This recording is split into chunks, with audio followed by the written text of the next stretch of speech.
Oh, bro.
Yes, people. What's happening? Welcome to Saeed TV and welcome to another show with me and my lag Adam. Adam, how's it going, mate? Everything all good? Yeah, not too bad, mate. Not too bad. Lighter nights are coming in now. It feels like season's drawing in, doesn't it, when the light nights come in? But yeah, actually, it's not as dark coming home. It's nice. So yeah. Even going different on. doing a 6:30 show to a 10 o'clock one, mate. I'll definitely say that. 100%. You know what, man? I think the late nights are not for me anymore. I try to do the late night shows, but I think we want to be focused. We want to have a bit of, kind of oomph about us. And yeah, man, for all you guys that have been saying, get some earlier shows in, we are going to try to do around this time when we can. Big up to everybody who's watching. Please like the video if you can on your way in. Subscribe if you're new. Big up to Alien Tello in the building. Mates FC. Yep, a lot of Mates FC, man. We will discuss that. But yeah, like I said to you, Adam, big up to Caroline in the building. Big up to Ari in the building as well. Adam, obviously we see we were there on Saturday, mate. Yeah, man. What could you say? It was somber feeling around Old Trafford. You're getting full bars of 5G, everything that you want normally, you're getting it now in full effect. But in terms of actual Man United playing good football, you're not getting anything, mate, Adam. It's not great, is it? It's not great at the Man United. Mate, it's what's the word I'm looking for? The word that came out of Old Trafford at weekend was disappointing, yes, but expected, yes. And it's not so much that, mate. Now you're sort of like, the fans have got this feeling that nothing is going to change, and they're sort of looking ahead going, this actually could be it. It doesn't look like we're going to change it at all now. You've had the hope, you know what I mean, that Solskjaer had gone. Now people are saying, oh, you're just blaming the players now. You didn't like Solskjaer, but now you're just blaming the players. Solskjaer must have been doing a good job. Oh, no, he wasn't. He was just giving the players what they wanted, and every now and then they turn up for him, whereas now they're spitting the dummy out because they've been given proper structure. And then you look at it and you go, and these players, they're still going to be here next season, a lot of them, and you're going, well, it's not really going to change there. And then I think the realisation of what's coming, and it's hitting a lot of United fans now, and I feel like that's how they're actually starting to talk, and how they're starting to break it down, and they're like, trying to encourage the sales, but then getting slapped in the face by the reality stick, which is this football club, and how it isn't moving forward. No, it's not, mate. If anything, I think it's moving backwards. And like I said, you know what? It wasn't the kind of reflection I had when Ollie was sacked, but it kind of, for me, exposed the players even more. You know what I mean? And, Yeah. and I think the protection that Ollie gave them never served them any justice. You know what I mean? Now that they have to play football, now that they have to show what they're truly about, mate, they're giving us testimonial. And maybe I've disrespected testimonial games because, they're enjoyable testimonials. But when I tweeted at half time and I said it feels like a testimonial, I feel like it felt like someone died in the family. It felt like we were mourning, the death of someone. Well, this is it, mate. And it's, first of all, the fact that you managed to actually tweet at half time, woo! Yeah, well, there you go. Signal at Old Trafford. That's like the biggest breaking news of the season, that, isn't it? I'm telling you, 5G galore at Old Trafford now. I'm telling you, mate. It's mental. Like, it's crazy. They won't fix the roofing leak. They won't fix the cobwebs and the toilets that are absolutely disgusting. But they'll do the 5G. But that creates good feeling, that, because I've tweeted and I've hashtagged MUFC. They've kind of won, really, because you're talking about Man United, and hence they're the topic of town, really.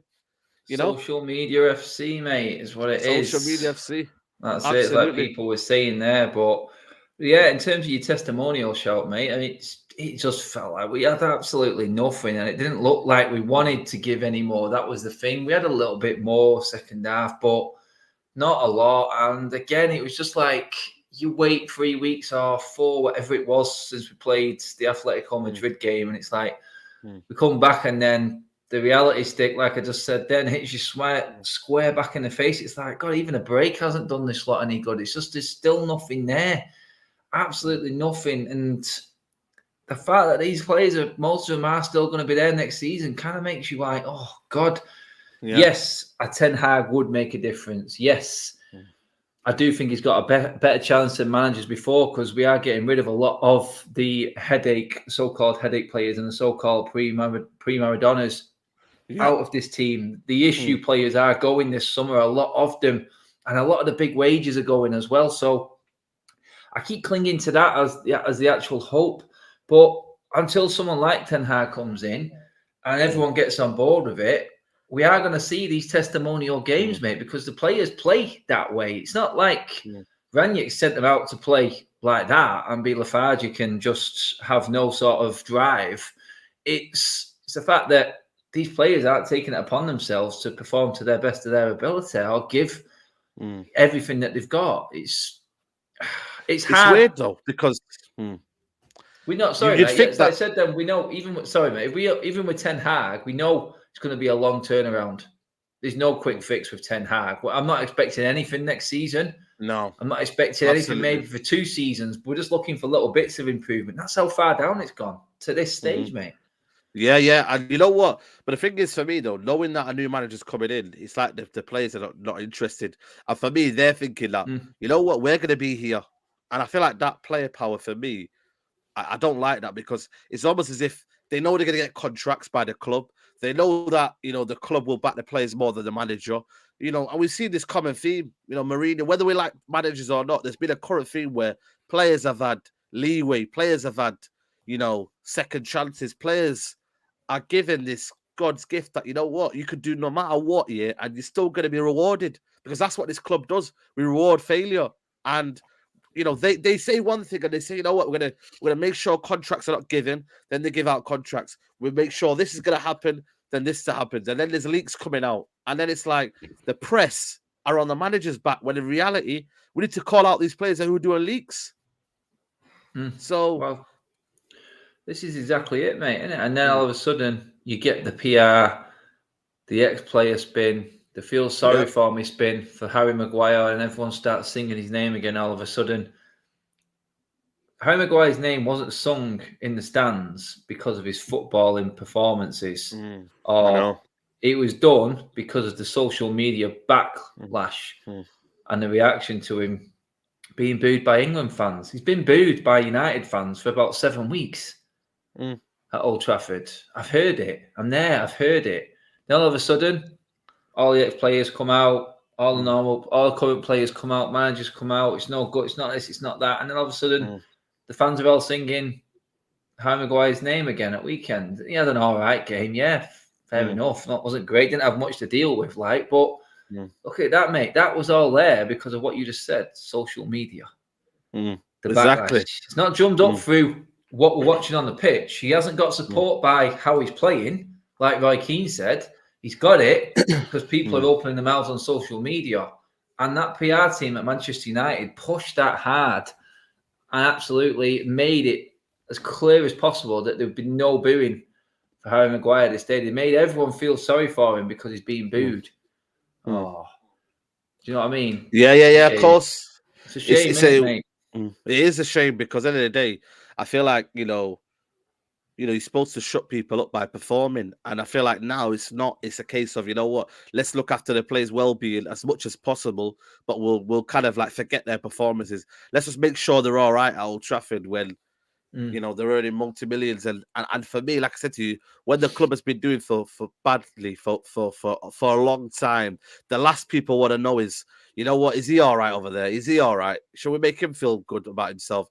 You know what? He's captain of United. You know what? Let's make him feel good. There's a lot of feeling for me that I just feel like, when are we going to judge these players when they perform on the pitch? And they haven't been doing that for how many past years? And some of them have been here for years. Like Phil Jones coming out with these situations and coming out to the press and whatnot. It's just that everyone just seems to come out when they want to now because it's the right time to boost their brand. It's the right time to kind of say, you know what? He's around now and he's trying to say this. Mate, they've just promoted the tour with Jesse Lingard and Phil Jones. Yeah. They've just done a promotional video, the football club, and the two players talking on it are Jesse Lingard and Phil Jones. It's like, right, lads, you're not playing much football at the moment. Let's get the money's worth out of you. Let's do this PR. Let's do this video.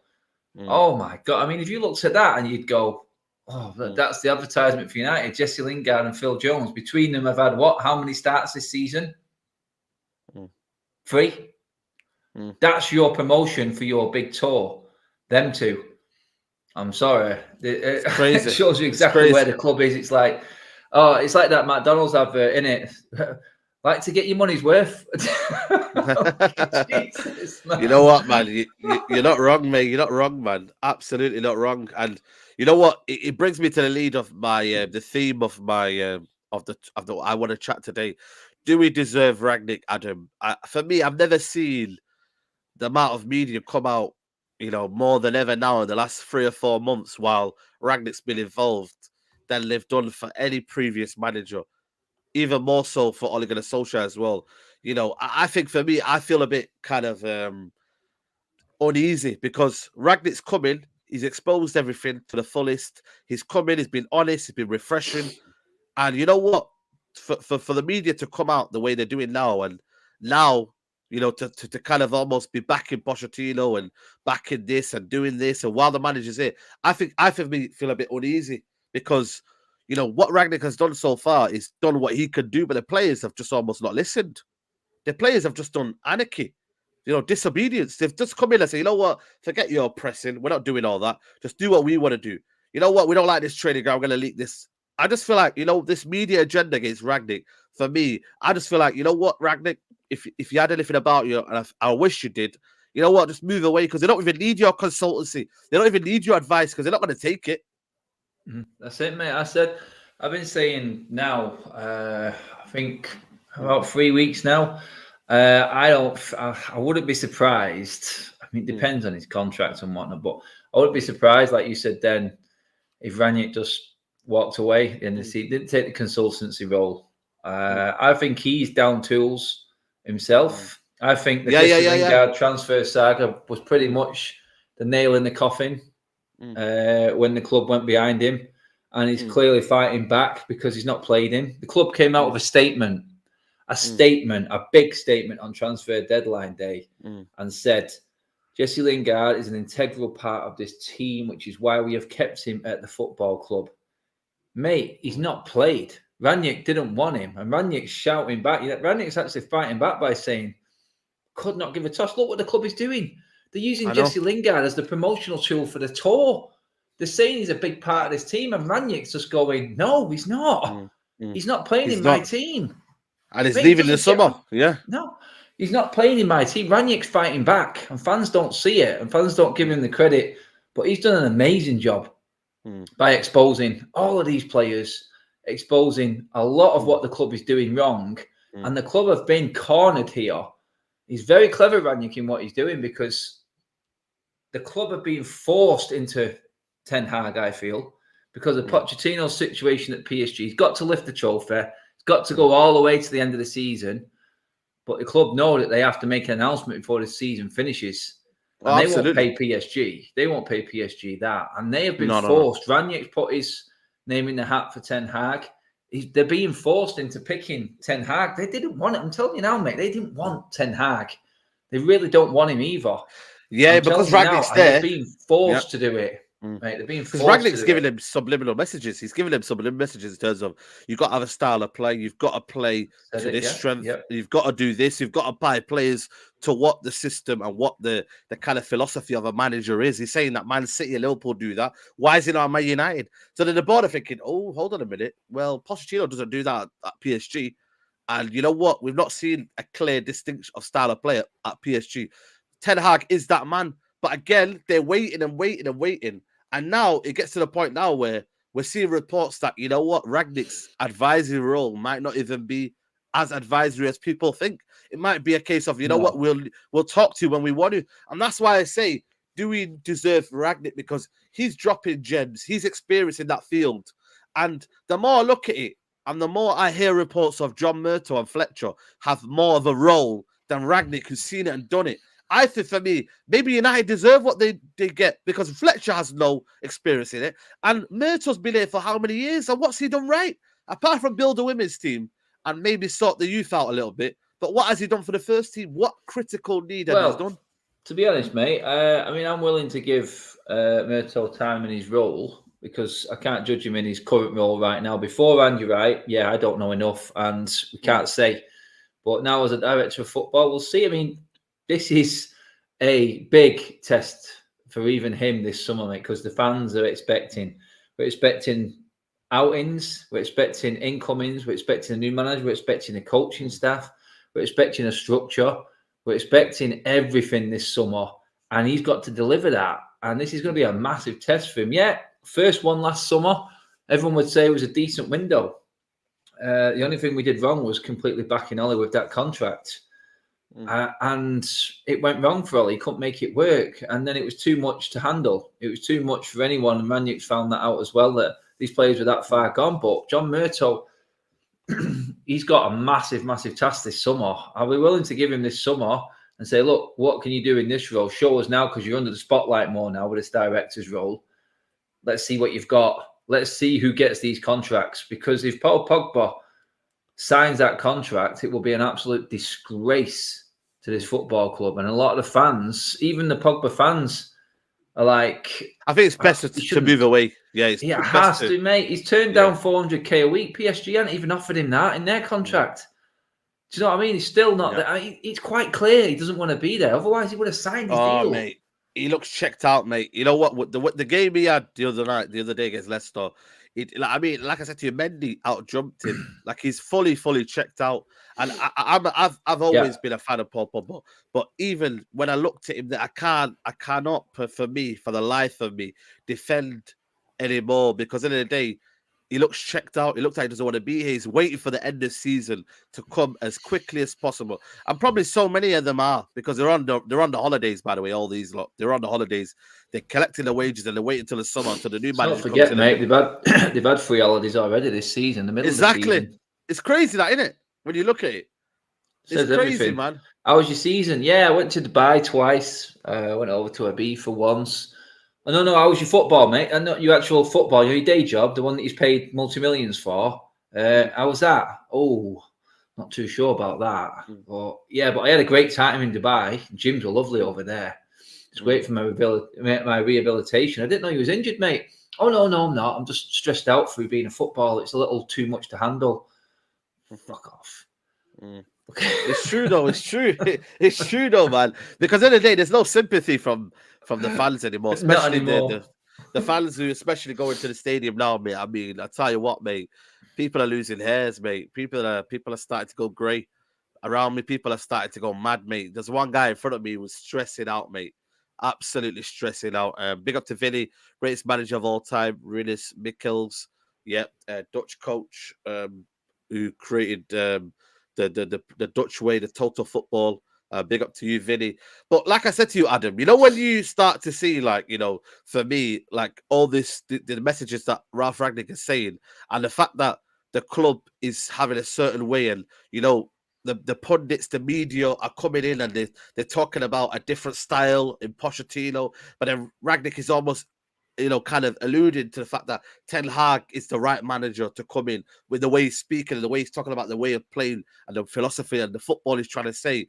You know, it's crazy for me that United is almost that kind of person, that spoiled club that for me doesn't want to look at expertise and a manager of Ralf Rangnick's expertise to look at the so-called legends and to look at so-called media now. For me, like I said to you, I have this bad taste in me that I think, you know what, man, Rangnick, just leave it to someone, and you know what, let the club be exposed, and you know what, let the club go in free fall, because in the day they don't deserve success. They don't. It's as simple as that. And the players are getting away with it because everybody keeps talking about Rangnick, or Rangnick system, Rangnick style, this and that. He's had 4 different systems that he's implemented in his team, and not one of them has been taken by these players correctly. Not one of them are taken to what he's doing. They're almost coasting along, Adam. They're coasting along, and that's why you said, bro. Responsibility. No responsibility. Yeah. The players, for me, have been absolute disgrace, mate. They've not taken any responsibility from themselves. And yet again, the manager has been put to blame in Ralf Rangnick when he's meant to be here, steady the ship, build a new philosophy, build a new ideas. When you have a business, Adam, and when you know things are going bad, yeah, you go up to someone and he brings in some new ideas. All of a sudden, they're thinking, you know what, we'll still take the losses. We'll still take the bad rep that we're getting from everyone else. We'll still take the bad reviews from everything else. You know what? We'll still keep doing what we do because that's what we know best. And that what we know best is we feel comfortable not being told what to do. And that is the bottom line, people. Not being told what to do. They're too arrogant to accept that they are wrong.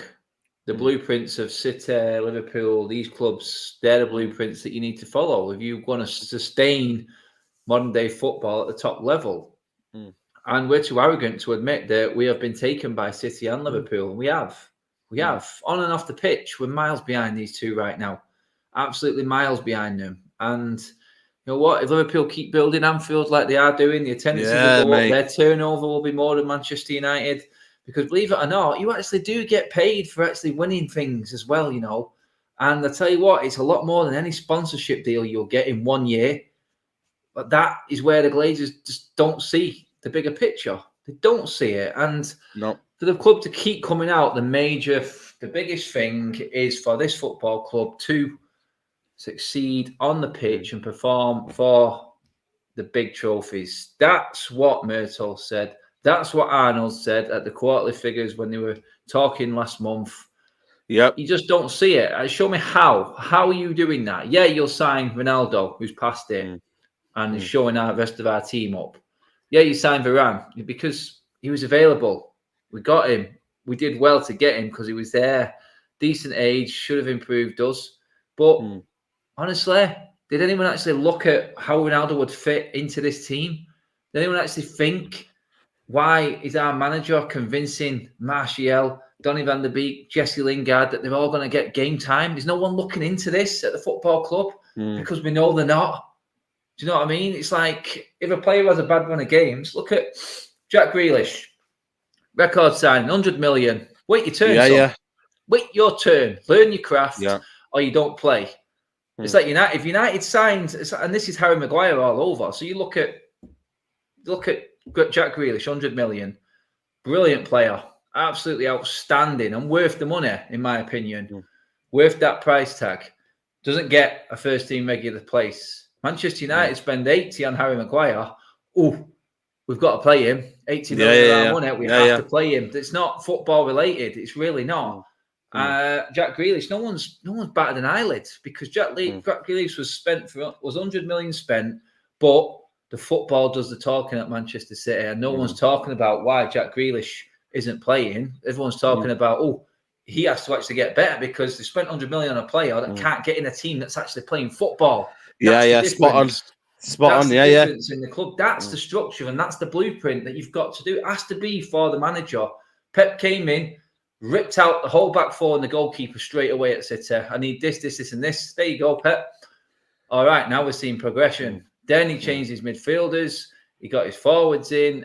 The style of football came with, and every single player that was brought into Manchester City was for that system and Pep's style of football. He knew that Bernardo Silva would fit in and instantly replace David Silva. How you replace a player like David Silva like that is frightening, because that's what United couldn't do with the likes of Paul Scholes, Roy Keane, but they're doing it with everyone. Till this day. Yeah, till this day, yeah. Fernandinho. Do you know what I mean?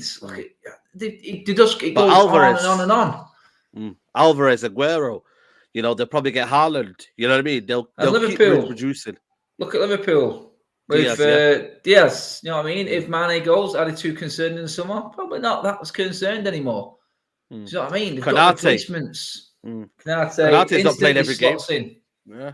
Yeah. Konate's not playing every game, but you best believe that Klopp saying, you know what, be ready when you be counted. Yeah, when you've got players like, and you've got players like Lindelof, who would argue it's been probably our best centre back this season. And there's nowhere to be seen. Yeah, consistency-wise, yeah. And there's nowhere to be seen, Adam, because they've got to keep the Maguire train. They've got to make sure that this £80 million player has to play, because that's what we do as a club. We play our best players, you know what I mean? Not by merit, but we just play them because they're worth this and they're worth that. By name, yeah. And that's a problem. And that's why this football club won't do anything. And for people that tell me, what has Ralf Rangnick done? His hands have been tied behind his back, mate, because I'm telling you now, mate, there's this kind of notion that top four is still available, when I know for me, psychologically it's done. I think for me, that's more worth than mathematically, because he has to be up there. And if these players are checked out and they're playing holiday football and they're on the beach and they've got the flip-flops on rather than the actual football boots on, then you just know that to me top four's done. But the fact that Hannibal isn't played, yeah. Sorry, but you're talking about top four there. Everyone's like, oh, Arsenal lost. We're back in it. We've won 3 of the last 8 games. And they've been crap teams. Do you know what I mean? Why? How can you see Manchester United putting that many results together? The week of Arsenal and Liverpool away, we're all expecting 2 defeats. And there's a 6-point swing with Arsenal. Do you know what I mean? United need to have been going into these 8 games on a string of maybe 2 or 3 wins in a row. And then I thought, you know what? Maybe we've got a bit of hope going in here. Momentum. There is 0 momentum with this football team right now. And for people to say we are actually back in this top 4 race. Well, no. Absolutely not. We aren't prepared to take the mistakes that other teams are making. We can't capitalize on that at all. It's like if we'd have beat a Leicester team at home, which we should have done, then you'd have gone, right, okay, there's a 3-point swing on Arsenal. We've still got to go to Arsenal. It gets a bit more interesting. But the fact that we played so poorly at home again, do you know what I mean? It sort of puts you straight back down your seat and go, 3-0 to Palace. Christ, we've still got to play Palace, and Arsenal are better than us. So what makes you think we're going to beat Palace away from home on the last day of the season?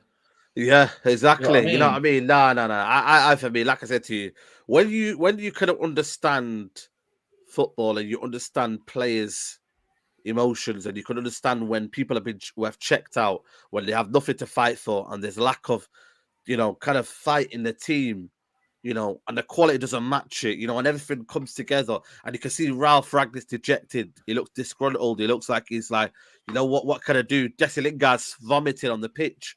I mean, that in itself, I don't know what's going on there, mate, because, Jesse Lingard either has to report that he's sick and says, you know what, I can't do it, or something's going wrong. I don't know. But for me, this top 4 race, the reason why I'm giving United no chance, it's because they can't have that consistency. They can't do it. They've checked out, Adam. They can't get up for a first half. And then what they think is that, oh, yeah, you know what? We'll try and win the game in the last 10 minutes. Football doesn't work like that. Football starts from the 0 minutes, mate, and it ends on the 90-plus minutes. You fight for every single minute. But these players think it's a divine right. And part of me thinks, you know what? The players don't deserve top 4. And as a club, we don't deserve top 4 because we haven't been, top 4 is given on merit, Adam, not by, because of other people or other, by default, because Arsenal and Spurs have cocked up. Yeah, United, go on. What is it? What will it prove in the summer? Will they actually do a proper rebuild? Because I don't think they will. I really don't think they will. This is it, innit? It's a lot riding on what happens off the pitch, and what we've seen off the pitch recently is just, it fills you with zero confidence whatsoever. So you put that together with what you're seeing on the pitch and what's still going to be there, and you're thinking, man, nah, I can't see it. Honestly, it's and everyone's coming. That's like I said when you said at the start of the show, mate. It's like it's the vibe, what you're feeling. It's like from what people are saying, it's like that's what they're putting together. They have to rely on this inept board that's took what. You knew. When did Ole Gunnar Solskjaer go? December. Yeah. How the hell? No, October. Was it late October or was it early November? I can't remember because I'm sure we played the last Champions League games. Let me know in the comments, people. Yeah, I think it was December, wasn't it? Watford. He got sacked after the Watford game, didn't he? Yeah. Ole sacked 22 of November. Yeah, 22nd of November. Yeah. November. Yeah. So what's that? So you've got pretty much nearly 5 months, and we've still not got an idea who our manager is. It's supposed to be an elite football club. Mate, it's crazy. An elite football club. Why are we only starting to look and interview people now? Well, interviews FC. Someone said it in the comments. You know what? I always think these FCs can't get more and more. I know we got a whole Premier League table full of them. We can do a full 20. One for every weekend, mate. I'm telling you, mate. Oh my God, man! Social media. We got there. So the Champions League places at the moment, you've got Mates FC leading the way. Then you've got then you've got Checked Out FC coming up in seconds. Champions League places go to Friends FC. Friends FC. Let's see, we go again FC. Yeah, but even the interim took a while, though. Even the interim took a while. You know, we had to wait a while. We didn't know what it was. We appointed an interim manager to appoint an interim manager. Yo, man. Oh God! You know Which other elite football club has? Yeah, we could actually announce. Yeah, we could have had 4 managers in one season. If we announce, let's say he's just checked out for a minute. If we announce Ten Hag or if we announce another manager before the end of the season, we could actually have had 4 Manchester United managers in one season. I know. It's crazy. You know, for me, like I said to you, the feeling that Carrick left, you know what I mean, after the Arsenal game, when, you know what, everyone feels a bit sad because he thought he did a good job in that minute. You know what I mean? Like, there's just a lot of things that are just wrong, man. And even that interim, finding Rangnick took a while because remember, we were linked with Zidane. Then we were linked with Pochettino, possibly were coming. Then it was, what's that guy from Spain? I forgot his name. Yeah, there was another manager, Barcelona, former Barcelona manager. He was linked. Oh, yeah, I know you mean. I know you mean. Oh, yeah. God, I can't remember who that was now. Oh, no, I know exactly. Valverde, that was the one. Yes. Yeah, Valverde. He was linked. There was a lot of managers that were linked with this job, and you just thinking to yourself, like, when are you going to get another manager? And then all of a sudden, Ralf Rangnick came out of nowhere as an interim role, and then you thought, you know what, we're getting excited again now. But is it because? Do you reckon the players were kind of underwhelmed by the actual like manager of Ralf Rangnick? The fact that they thought he was a DOF, and they thought, you know what, he's not a manager.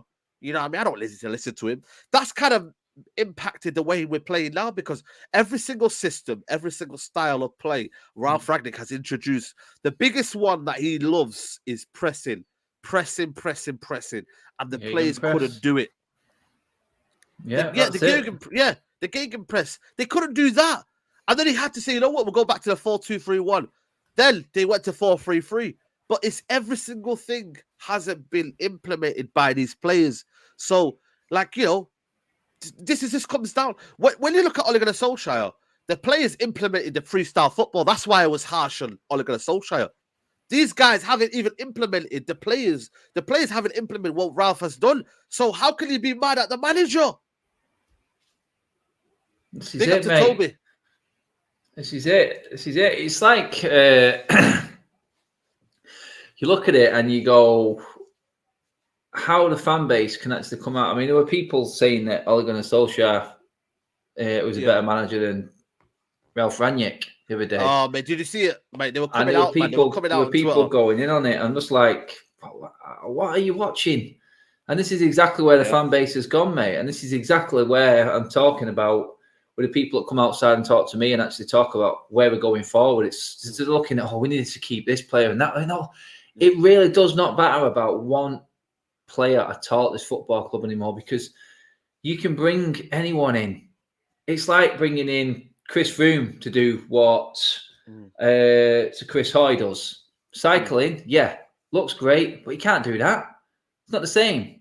It's not the same system. It's not the same training. It's not the same. You have to bring in players. You have to put in people. And maybe they say, it looks great on paper, but it doesn't work like FIFA and Championship Manager.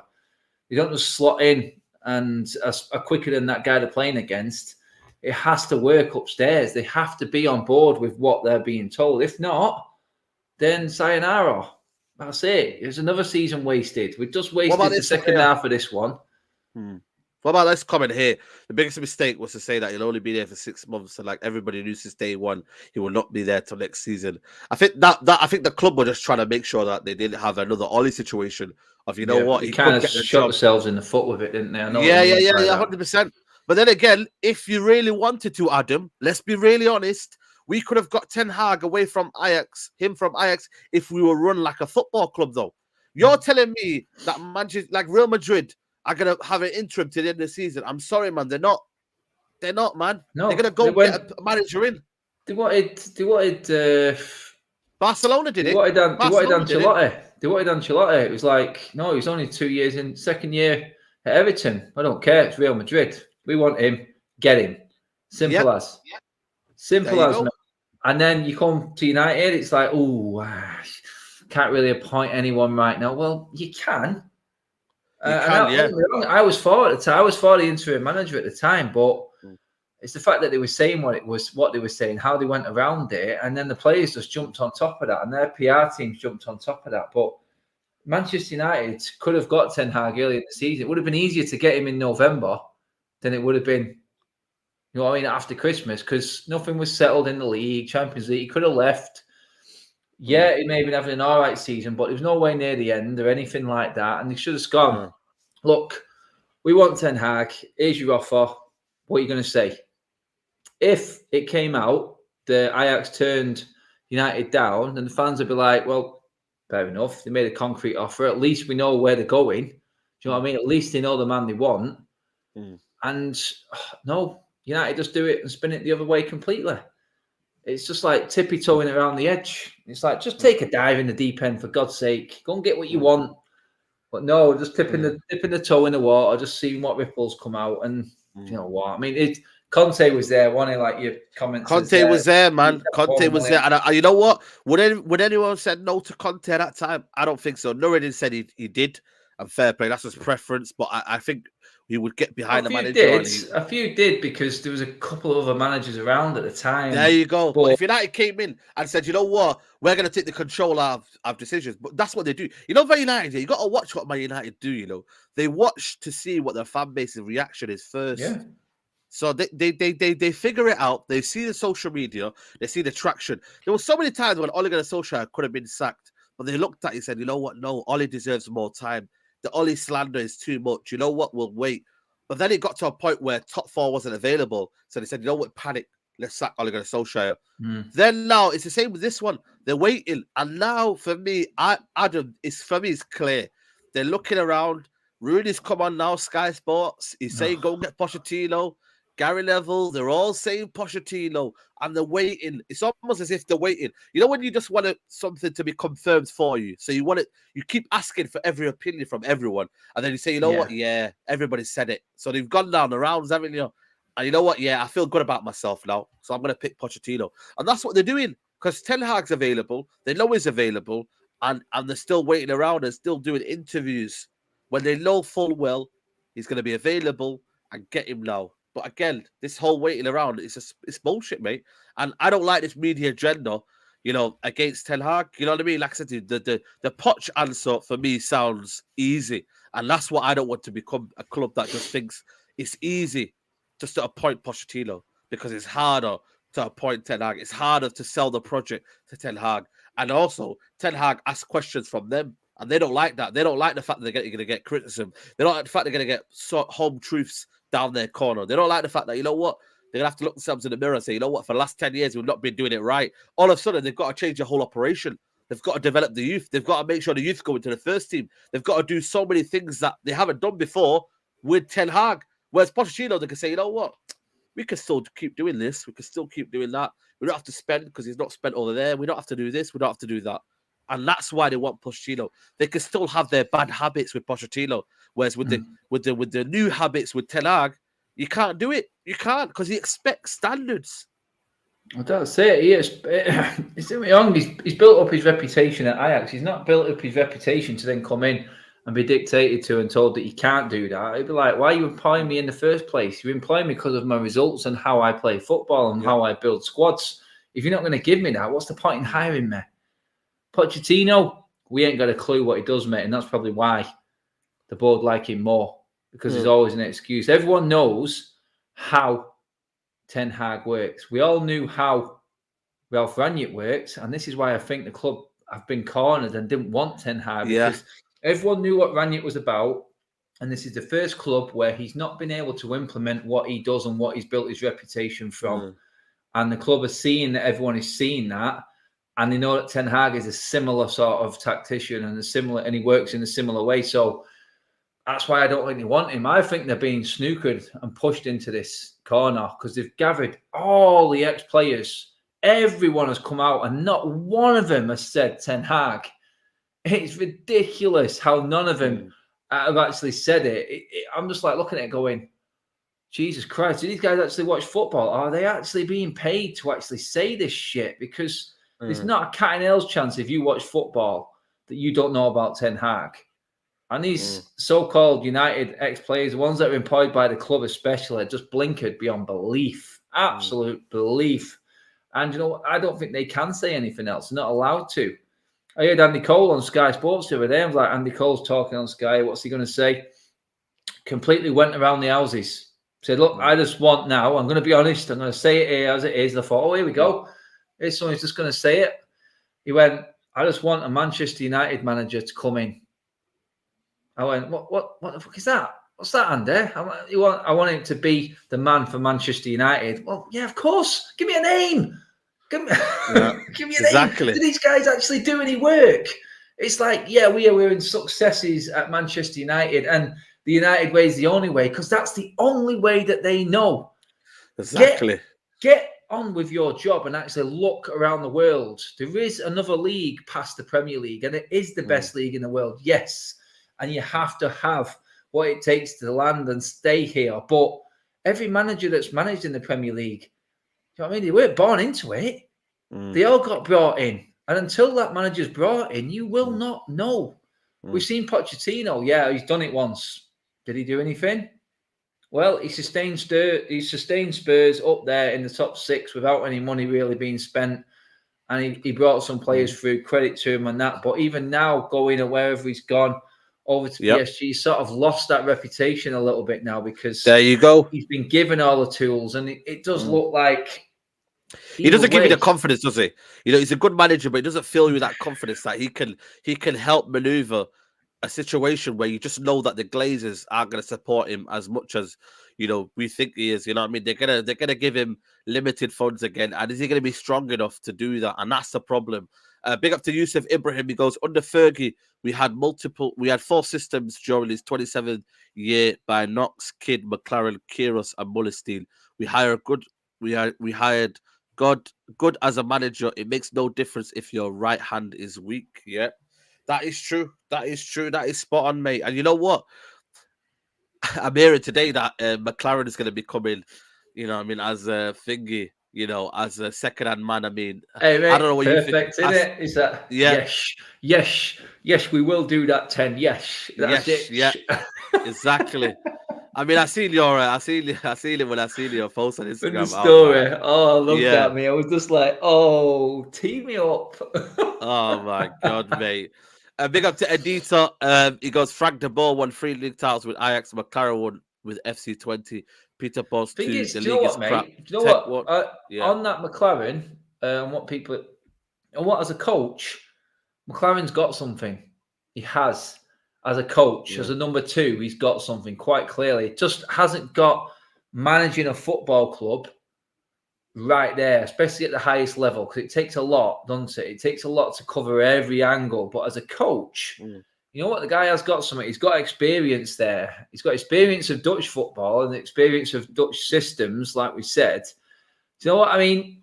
I know people are going to call me crazy in that, but as a number 2 or as a coach, I know he's worked at the football club before, but I would say he's probably worth a shout getting into these players' heads. Yeah. Because he's experienced it before. And you know what? I know what he's done.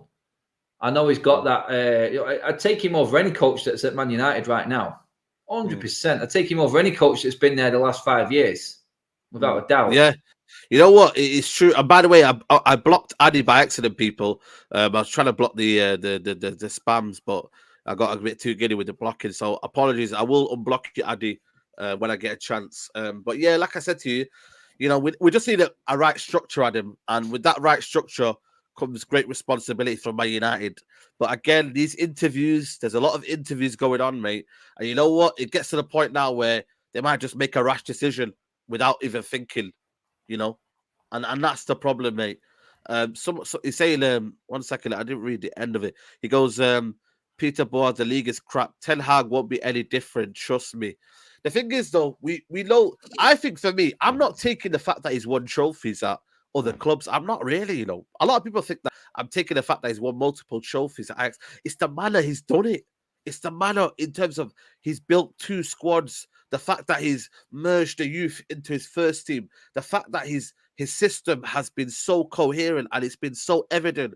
The fact that he plays his style of football, there's mannerisms, the way he's conducting himself at the time at Ajax. I like that in him, and it's current to what we're seeing right now. And it's current to the styles of different managers that are playing right now. And you know what? We need something that can go toe-to-toe with the likes of Pep Guardiola, Jurgen Klopp, because we don't want the kind of situation of, you know what, we're moving away so that the gap is that big. We want to close the gap on these clubs. And I don't think we're going to do that under Pochettino, because I don't think he has the minerals to do that. And that's as simple as that. It is about preference, but the more you look into it deeply, you understand that Pochettino isn't the right answer. And that Ten Hag is for what we need right now and the mess that we need right now. Because Pogba will leave. Jesse Lingard will leave. Cavani will leave. There's no clear direction if Ronaldo will stay if we don't get Champions League football. You know, Bailly will leave. Who knows with the defenders? We don't know what's going on now. You know, there's a lot of things going on, Adam. So it's about what we need right now at our football club. That's the main thing. And will this club look to our needs, Adam? Probably not, but it will be there to their detriment. I tell you that. That's it. I mean, what? Frankie de Jong, Matthias de Ligt, Donny van de Beek, all these players that were taken from him, but he still built his squads and kept it going. I mean, that's the Ajax ethos. No matter who the manager is, they keep doing that and they keep on building and building and building and implementing the youth. That's ingrained into them. Will this fan base and this club give a manager like that time to implement that? Because that's what we need. It needs to be the structured side of thing that comes first. Trophies will follow once the blueprint and the foundations are in. But you can't expect any manager to come into this team right now and start winning trophies within the next 3 years. I'm sorry. I really don't. And then you'll get the pundits, you'll get the idiots like Mercer. This is not Manchester United. United need to be winning trophies and playing at the highest table. Understand how far we've fallen. Yeah, man. Understand what's about to walk out of the door. Every key number. It's like back in the old days when you only had 1 to 11. Go through Manchester United's 1 to 11 players, the key players, and tell me how many of them are going to be here next season. There's not going to be bleeding many of them. Look, you've got Ronaldo. You've got Cavani, Pogba. Do you know what I mean? Was Greenwood 11? I can't remember what Greenwood was now. Was he 10, 11? I think it might have been 11. 11, I think. Yeah. Do you know what I mean? Rashford. Christ tonight. This is supposed to be your first team. And all of them players that I've just mentioned there could be out of the door this summer. Big summer ahead. And let's be fair. Any manager coming in, I don't care who it is. I wouldn't expect Pep or Klopp to win trophies with this team. Fan base needs to get a grip when the manager comes in. You know what? Even if it is Pochettino, the only way forward is by backing him and standing by him, because we like it or not, if we don't get Ten Hag, we will never get Ten Hag again.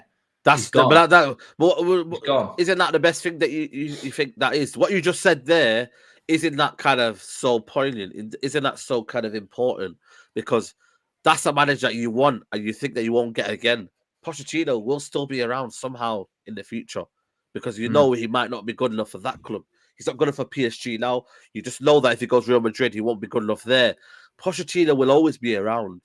I just don't think Ten Hag will be. I think if it didn't come this year, I tell you what, if Pep Guardiola won the Champions League this year, or Bayern Munich sacked their manager, or so and forth sacked their manager, Ten Hag would be the first on the team sheet or on the name that's been mentioned for a club. Pep's already talked about him as a manager for the future of City. United need to act. I guarantee you, if we do not nail down Ten Hag this year, he will be in Manchester in a blue dugout. Guarantee it, because they're not stupid. Yeah. They're not stupid. And they don't go down as well. They don't go down, you know. They don't falter. City, you know, when you look at it, Mancini, they don't want to go get Pellegrini. They don't want to go get Pep Guardiola. For me, that's always leveling up. They've always leveled up. They've never gone down. You know what I mean? And that's the reality. Had the style. They've always had the style. Yep. Every single time they've had a style, mate. And you know what? They just found the right man. They kept with the style and tweaked it until they got the exact man in, which was Pep, who's taking it to the next level. But the structure and the blueprint was always there. No matter who came in, Mancini, Pellegrini, it was always the same, except Pep took it to the next level. And that's what it was, because they knew exactly how. And if you keep changing managers and styles of play, you're going to be stop, start. Exactly what United have been since Fergie left. Different managers, different styles. City just went, this is how we're playing. That manager's got part of that. That manager's got part of that. Let's just keep going and building. And we will get the man that takes us to the promised land, which is the next level, which they've got.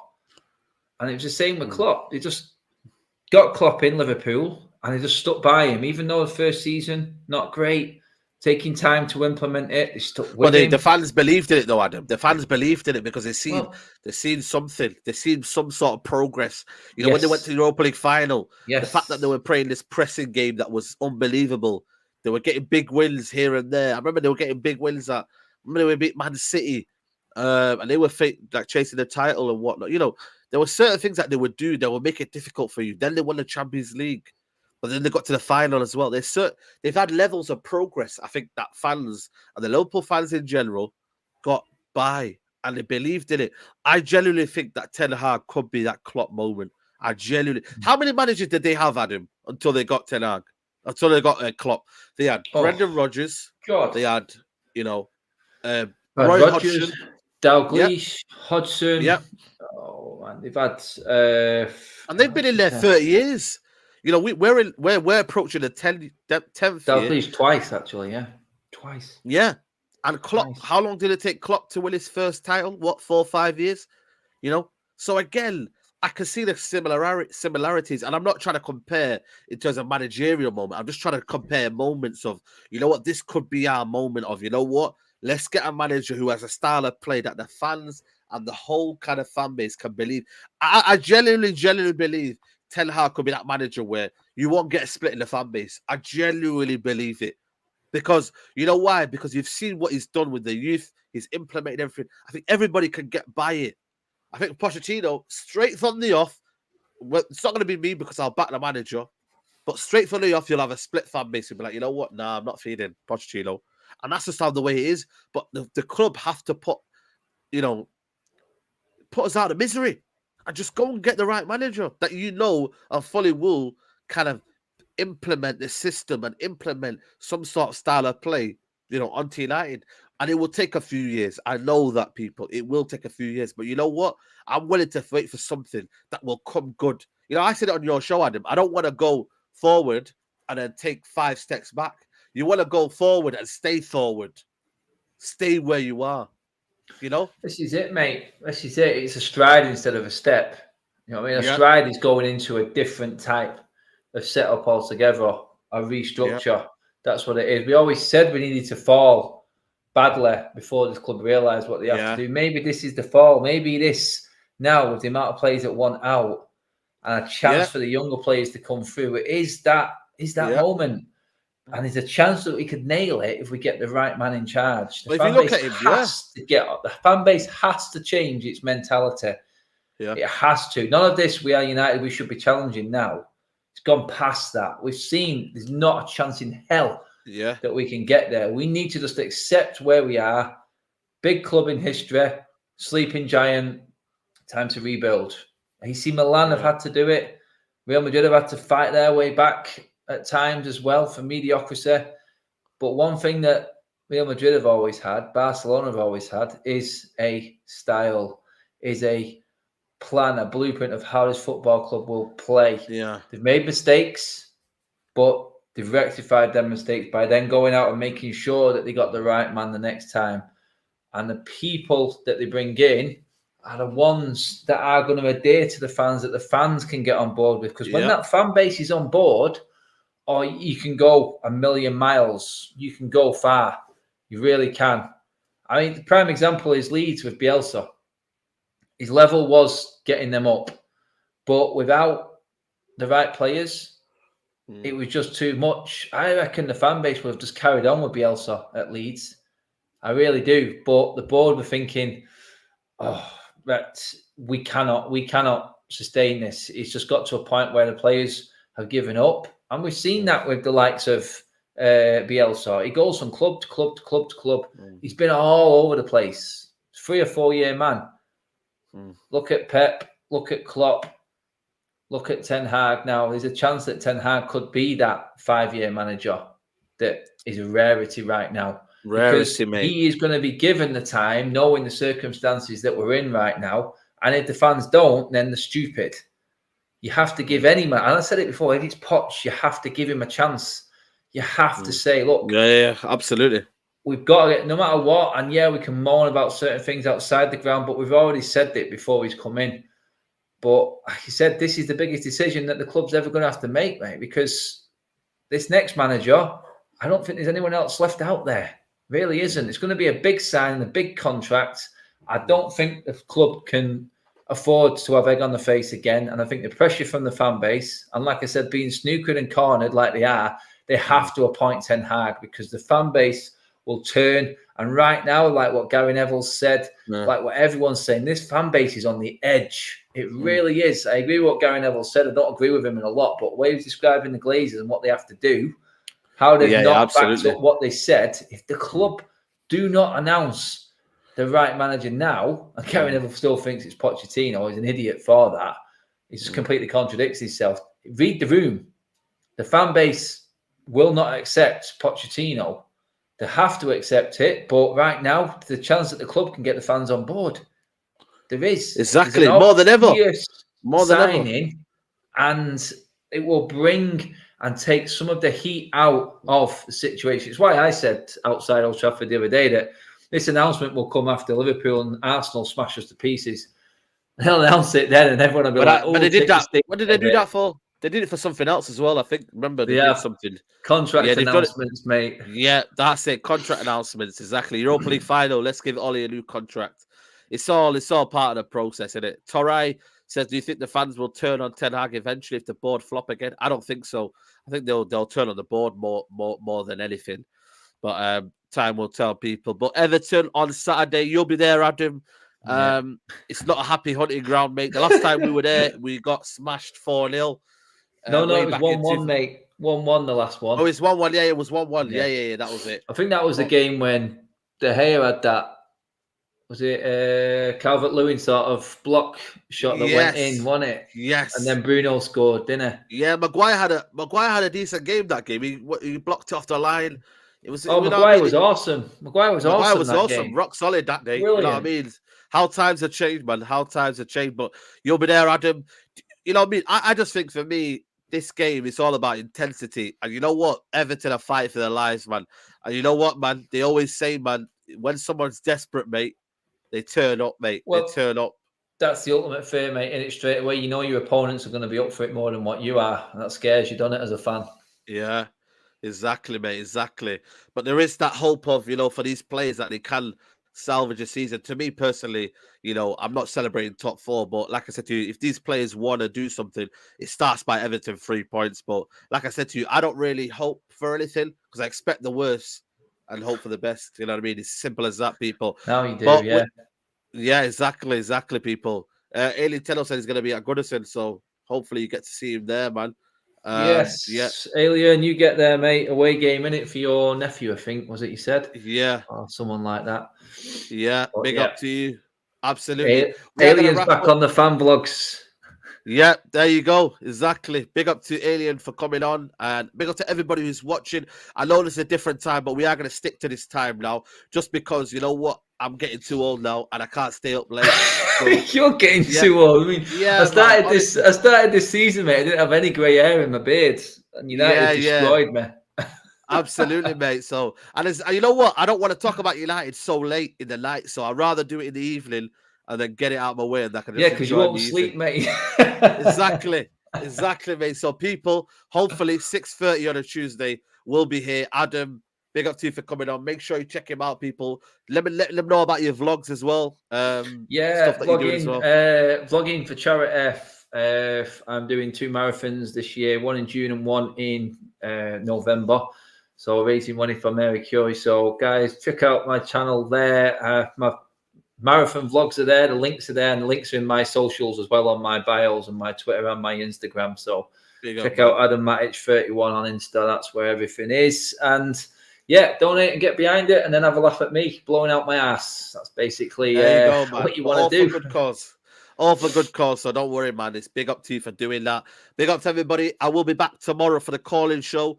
Probably about 3:00, people. So make sure you check that out, people. Hopefully get to hear your opinion on the latest, kind of problems at United, because it is problems. There's never any kind of good news that comes at United. But people, enjoy the rest of your evening. Big up to you. Like the video on your way out as well if you can, people. And we'll see you soon, guys. Take care. Bye-bye.